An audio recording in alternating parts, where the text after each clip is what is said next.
Hello, welcome to my student support system. आज की anatomy की इस क्लास में आपका स्वागत है। आज हम एनाटॉमी का इंट्रोडक्शन प्राप्त करेंगे कि एनाटॉमी और फिजियोलॉजी क्या है। ये लेक्चर आप हिंदी में देख रहे हैं। इसी लेक्चर को यदि आप इंग्लिश में स्टडी करना चाहते हैं तो आई बटन पे क्लिक करें, वहां से आपको लिंक मिलेगा, या आप डायरेक्ट यूट्यूब चैनल को माय स्टूडेंट सपोर्ट सिस्टम को विजिट कर सकते हैं। एनाटॉमी और फिजियोलॉजी क्या है? शरीर की जो शारीरिक रचना और शरीर विज्ञान के बारे में सीखना एक विदेशी भाषा सीखने के समान है, क्योंकि सीखने और समझने के लिए नई शब्दावली, व्याकरण और अवधारणाएं होती हैं। यह लेक्चर आपको इसी नई भाषा मतलब शरीर रचना और शरीर क्रिया विज्ञान के बारे में बताने वाला है, ताकि आप हमारे शरीर, एनाटॉमी और फिजियोलॉजी को आसानी से समझ सकें, जिन पर यह एनाटॉमी और फिजियोलॉजी बेस्ड है। और आगे आने वाले जो क्लासेज होंगे जिसमें एनाटॉमी के हम अलग चैप्टर डिस्कस करेंगे, उन सब में ये जो टर्म्स हैं वो यूज होंगी, तो आपके लिए बहुत ही महत्वपूर्ण रहने वाला है ये चैप्टर। ध्यान से पूरा देखें, और एनाटॉमी के लेक्चर्स देखने के बाद आपको पता लगेगा कि एनाटॉमी समझना कितना आसान है। बट इसके लिए आपको करना क्या होगा? वीडियोस, लेक्चर्स देखने होंगे, पूरे देखने होंगे, अटेंड करने होंगे। तो सबसे पहला है कि एनाटॉमी क्या है। एनाटॉमी को हम हिंदी में कहते हैं शरीर रचना विज्ञान। तो शरीर रचना शरीर की संरचनाओं का वैज्ञानिक अध्ययन है। इनमें से कुछ संरचनाएं बहुत ही छोटी हैं, जिन्हें केवल माइक्रोस्कोप की सहायता से देखा जा सकता है, और कुछ बड़ी हैं जिन्हें मैनिपुलेट किया जा सकता है, हैंडल किया जा सकता है, मापा जा सकता है या तोला भी जा सकता है। शरीर रचना विज्ञान एक ग्रीक शब्द से लिया गया है, जिसका अर्थ है अलग कट जाना। क्योंकि जब शरीर रचना विज्ञान की स्टडी करते हैं तो बॉडी को डिसेक्शन करके देखना होता है, तब जाके डॉक्टर्स और साइंटिस्ट को पता लगता है कि ये क्या है। आजकल वैसे सिमुलेशन भी आ गए हैं, उनकी सहायता से भी पता लगाया जा सकता है। एनाटॉमी में जो बॉडी पार्ट्स हैं उनका रंग, उनका स्थान कि वो लोकेटेड कहाँ है, और उनका शेप और साइज, इनके बारे में भी हम पता लगाते हैं। फिजियोलॉजी क्या है? फिजियोलॉजी को हम हिंदी में कहते हैं मानव शरीर क्रिया विज्ञान। शरीर की रचनाओं के रसायन और फिजिक्स या भौतिक विज्ञान का अध्ययन करना, और जीवन के कार्यों को पूरा करने के तरीकों के साथ जो ये बॉडी हमारा काम करती है उसका स्टडी करना। शरीर क्रिया विज्ञान हमें अपने शरीर के अंगों के कार्यों और इन कार्यों के पीछे के विज्ञान का अध्ययन करता है। ह्यूमन बॉडी क्या है? हमारा जो ह्यूमन शरीर है वो बहुत ही जटिल है। इसमें बहुत सारे घटक होते हैं। शुरुआत एक छोटे से घटक से होती है, परमाणु से, और पूरा शरीर बन जाता है। तो सबसे पहले एक एटम या परमाणु है, जैसे हाइड्रोजन या ऑक्सीजन, वो मिलकर मॉलिक्यूल्स बनाते हैं। मॉलिक्यूल्स इकट्ठे होकर मैक्रोमोलिक्यूल्स बनाते हैं। मैक्रोमोलिक्यूल्स से ऑर्गेनेल्स, जो सेल के पार्ट होते हैं, वो बनते हैं। उनसे सेल बनती है, सेल से टिश्यू, टिश्यू से ऑर्गन, ऑर्गन से ऑर्गन सिस्टम, और ऑर्गन सिस्टम से बॉडी बनती है। इसे आप इस पिक्चर की सहायता से समझ सकते हैं कि देखिए यहाँ पर एटम है, जो ये मिलकर मॉलिक्यूल्स बने, मॉलिक्यूल्स मैक्रोमोलिक्यूल्स बन गए हैं। जैसे डीएनए, उसका एग्जांपल हम देख सकते हैं।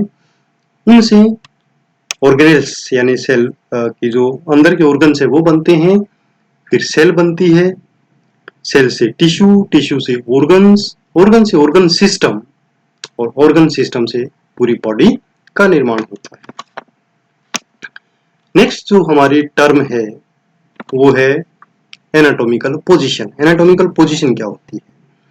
एनाटॉमिकल पोजीशन का मतलब है कि वो स्थिति जिसमें हम सीधे खड़े होते हैं और हथेलियां सामने की ओर, ये पोजीशन हमारी एनाटॉमिकल पोजीशन कहलाएगी। ये एनाटॉमिकल पोजीशन का फ्रंट सरफेस है और ये बैक सरफेस है। उसके बाद है प्लेन्स ऑफ आवर बॉडी। हमारे जो बॉडी को किस प्रकार से कट किया जा सकता है अलग अलग तरीके से, उसे हम प्लेन बोलते हैं। उसमें सबसे पहला है सेजाइटल प्लेन। सेजाइटल प्लेन ये वाला है, ठीक है ना। तो जिसमें इस प्रकार का कट होता है। सेजाइटल प्लेन से कट करने पर हम बॉडी को दो पार्ट्स में डिवाइड कर सकते हैं, लेफ्ट और राइट। इसी प्रकार एक फ्रंटल या कोरोनल प्लेन आता है। तो कोरोनल प्लेन आप ये देख सकते हैं, ये वाला है, ठीक है ना। तो कोरोनल प्लेन इस प्रकार बॉडी को कट करता है और हमारी बॉडी फ्रंट एंड बैक दो पार्ट्स में डिवाइड हो जाती है। और तीसरा प्लेन है ट्रांसवर्स प्लेन। अगर ट्रांसवर्स प्लेन में बॉडी को कट करते हैं तो हमारी बॉडी अपर एंड लोअर यानी सुपीरियर और इन्फीरियर पार्ट्स में डिवाइड हो जाती है। सुपीरियर और इन्फीरियर क्या है? सुपीरियर का मतलब है cranial, towards cranial we can say. हमारे सिर की तरफ का जो पार्ट होता है, जो सिर के नजदीक होता है, उसे हम सुपीरियर कहते हैं। और जो पैरों की तरफ होता है उसे इन्फीरियर या कोडल पार्ट कहते हैं। अब ये कौन सी जगह होगी वो डिपेंड करेगा। मान लो अगर यहां से हम कट लगाते हैं तो ये हिस्सा सुपीरियर हुआ और ये हिस्सा इन्फीरियर हुआ, ठीक है। ये जो हैंड है वो सुपीरियर लिम्स है और पैर है वो इन्फीरियर लिम्स है। इसी वजह हम यहां से कट करते हैं तो ये पार्ट सुपीरियर होगा, ये पार्ट इन्फीरियर होगा, ठीक है। तो ये परिभाषा के अनुसार अलग अलग होगा, जगह के अनुसार अलग अलग होगा। उसके बाद आता है वेंट्रल और डोर्सल। वेंट्रल का मतलब है शरीर का सॉफ्ट हिस्सा। तो यदि हम यहां पर देखें हथेली पर तो ये पार्ट वेंट्रल है और ये पार्ट डोर्सल है, ठीक है। और इसे हम इस प्रकार से समझ सकते हैं कि यदि हमारी बॉडी यदि लेते हैं हम तो हमारी बॉडी का आगे का हिस्सा सॉफ्ट होता है, पीछे का थोड़ा हार्ड होता है। तो ये हमारा वेंट्रल सरफेस है जो एंटीरियर है और ये डोर्सल सरफेस है जो पोस्टीरियर है।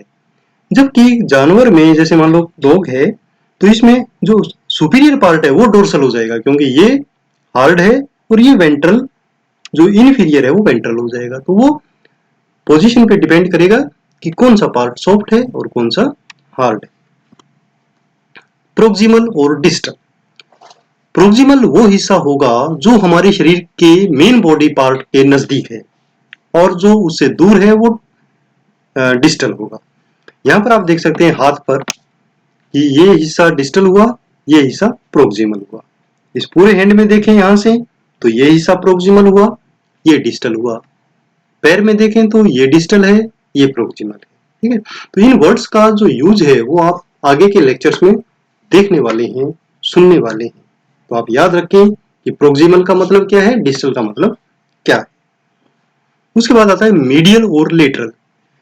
मीडियल का मतलब मिड लाइन के पास और लेटरल का मतलब मिड लाइन से दूर, ठीक है। अगर हम यहाँ हाथ को देखें तो ये जो सरफेस है ये हमारी मीडियल सरफेस होगी और ये सरफेस लेटरल सरफेस होगी।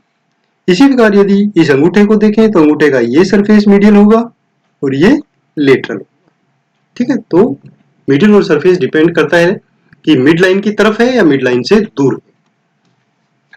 उसके बाद सुपरफिशियल और डीप। सुपरफिशियल का मतलब स्किन सरफेस के नजदीक और डीप का मतलब स्किन सरफेस से दूर, ठीक है। तो जैसे मान लो हम ये कह सकते हैं कि skin is the superficial to the bones, यानी ये रिलेटिव कंडीशन होती है कि बोन से सुपरफिशियल है। और डीप का हम एग्जांपल ले सकते हैं कि जो ब्रेन है वो स्कल से डीप है, ठीक है। तो ये रिलेटिविटी बताता है कि कौन किस से सुपरफिशियल है और कौन डीप है, गहरा है। Interior and exterior. इंटीरियर मतलब किसी बॉडी कैविटी के अंदर, जैसे ये यहां पर जो लिम्फोइड टिश्यू है हमारे टॉन्सिल्स, ये माउथ के इंटीरियर हैं। और एक्सटीरियर इधर बाहर कोई भी चीज होगी तो एक्सटीरियर होगी। Flexion and extension. Flexion and extension हमारी मूवमेंट है डिफरेंट बॉडी पार्ट्स की। फ्लेक्शन उसे कहते हैं जब हमारा जो वेंट्रल सरफेस है वो पास में आता है। जैसे ये वेंट्रल सरफेस है, ऐसे मूव करेंगे तो ये फ्लेक्शन हुआ और ऐसे मूव करेंगे तो ये वेंट्रल सरफेस दूर जा रही है तो ये एक्सटेंशन हुआ। ऐसे ही नी के ऊपर आप देख सकते हैं, पीछे की तरफ जाएगा तो फ्लेक्शन होगा, आगे की तरफ जाएगा तो एक्सटेंशन होगा। स्पाइनेशन एंड प्रोनेशन। स्पाइनेशन का मतलब है कि जब हम अपने हाथ को रोटेट करते हैं प्रोन पोजीशन से शुरू करके स्पाइन पोजीशन की तरफ, तो ये जो मूवमेंट है वो स्पाइनेशन है। और जब स्पाइन से प्रोन करेंगे तो वो हो जाएगी प्रोनेशन, ठीक है। तो आप इन पिक्चर्स की सहायता से भी इसको समझ सकते हैं। ये स्पाइनेशन ये वाली और वापस उल्टा किया तो pronation. Foramina and phobia. Foramina क्या है, हमारी जितनी भी बोन्स हैं उनमें जो छेद होते हैं उन्हें हम फोरामेन कहते हैं, और जो छोटे छोटे गड्ढे होते हैं उन्हें हम फोविया कहते हैं। टेंडन और लिगामेंट। टेंडन क्या है? टेंडन एक टफ फाइब्रस टिश्यू है जो हमारी मसल को बोन से जोड़ता है। जैसे ये मसल आ रही है, ये बोन में कैसे जुड़ेगी? टेंडन की सहायता से। और जो लिगामेंट है वो बोन को बोन से जोड़ता है। तो ये दो स्पेशल टाइप के टिश्यू काफी स्ट्रोंग होते हैं। Hormone and enzyme. Hormone special chemicals proteins के बने हुए होते हैं और ये मैसेंजर्स होते हैं। वो ट्रेवल करते हैं ब्लड स्ट्रीम के साथ और डिफरेंट जो टिश्यू हैं, इफेक्टर ऑर्गन है, वहां पर जाके एक्ट करते हैं, उनको स्टिमुलेट करते हैं, मोटिवेट करते हैं। हार्मोन्स जो है वो एंडोक्राइन सेल्स के, एंडोक्राइन ग्लैंड्स के द्वारा, अंतःस्रावी ग्रंथियों के द्वारा सिक्रीट किए जाते हैं। एंजाइम। एंजाइम भी स्पेशल प्रोटीन्स हैं, बट ये वहीं काम करते हैं जहां वो सिक्रीट होते हैं, दूसरी जगह ट्रेवल नहीं करते हैं। और ये केमिकल कैटेलिस्ट होते हैं, कोई भी रिएक्शन होती है उसकी स्पीड को इंक्रीज करते हैं। ज्यादातर ये देखे गए हैं गैस्ट्रिक जूसेस में, जो हमारे डाइजेस्टिव जूसेस हैं। और ये जो एंजाइम्स हैं ये सीक्रेट किससे होते हैं? ये एक्सोक्राइन ग्लैंड से, मतलब बहिस्रावी ग्रंथियों के द्वारा सीक्रेट होते हैं। अब एब्डोमिनल रीजन्स। स्टडी पर्पज से हमारे जो एब्डोमेन है उसको 9 रीजन में बांटा गया है। इनको आप आसानी से समझ सकते हैं। पूरे 9 पार्ट्स हमारे रीजन एब्डोमेन के यदि करें तो ये 3 पार्ट जो राइट साइड में है ये होंगे right hypochondriac region, right lumbar region और राइट इलियक रीजन। और इस साइड में आ जाएंगे left hypochondriac region, left lumbar region और लेफ्ट इलियक रीजन। और सेंटर में 3 रीजन होंगे, कौन कौन से? एपिगैस्ट्रिक रीजन, अम्बलाइकल रीजन और हाइपोगैस्ट्रिक रीजन। इसी प्रकार क्वाड्रेंट, एब्डोमिनल क्वाड्रेंट्स क्या होते हैं? एब्डोमेन को 4 पार्ट्स में डिवाइड करना। इसमें 4 पार्ट्स जो इस प्रकार बनेंगे: right upper quadrant, left upper quadrant, left lower quadrant and right quadrant, lower quadrant. तो ये जितनी भी टर्म्स है इनका बार बार एनाटॉमी में यूज होगा। आप इसी प्रकार के वीडियोस देखने के लिए, अपने एनाटॉमी की नॉलेज को इंक्रीज करने के लिए चैनल को विजिट कर सकते हैं, माई स्टूडेंट सपोर्ट सिस्टम। इसको सब्सक्राइब करें, आपको लेटेस्ट नोटिफिकेशन आते रहेंगे। फेसबुक पेज को ज्वाइन कर सकते हैं, माई स्टूडेंट सपोर्ट सिस्टम। और अपने नोट्स बनाने के लिए mynursingstudents.blogspot इस ब्लॉग को विजिट करें जो रूटीनली अपडेट होता रहता है। फॉलो करें मुझे ट्विटर पर, इंस्टाग्राम पर और फेसबुक ग्रुप ज्वाइन कर सकते हैं। धन्यवाद। आपका दिन शुभ हो।